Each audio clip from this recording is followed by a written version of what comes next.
At the time of the Warring States in 260 BC, the states of Qin and Zhao engaged in a fierce battle at Changping. The Zhao army suffered an initial defeat, and General Lian Po had to order a retreat into more favorable terrain, ordering his soldiers to entrench and wait for an opportunity to counterattack. But the armies of Qin and Zhao remained deadlocked for several months, and Zhao gradually found it difficult to afford for food and supplies.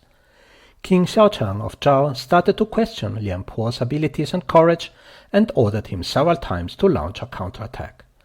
At that time, there lived a young man named Zhao Kuo.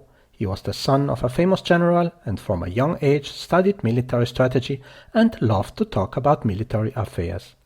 And so it happened that rumors started to spread in the palace that if only Zhao Kuo led the Zhao army, the Qin army would surely be defeated.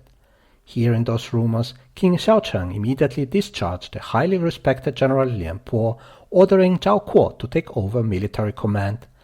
As soon as Lian Po left, Zhao Kuo began to follow the military strategies he learned from his books, but he didn't consider the actual situation on the ground and just blindly followed whatever instructions he found in the papers.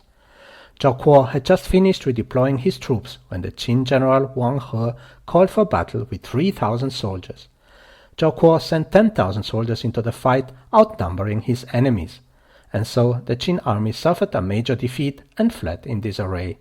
Zhao Kuo was delighted and sent a messenger to the Qin camp to challenge Wang He again. However, the Qin general did not accept the fight and retreated further for 10 miles. Ha! The Qin army is afraid of me, Zhao Kuo proudly thought to himself. He then issued orders to launch an attack on the Qin camp at dawn.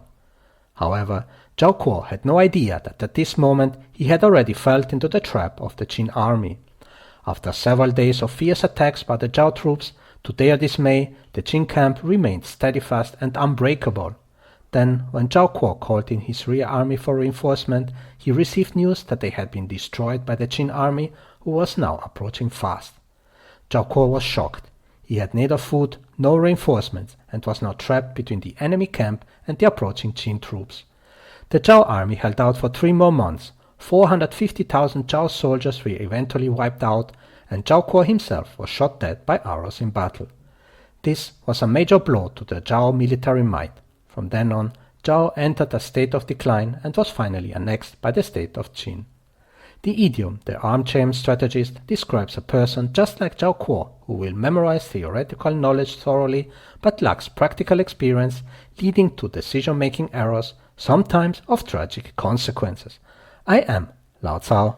Thanks for listening, and more to come soon. Bye bye.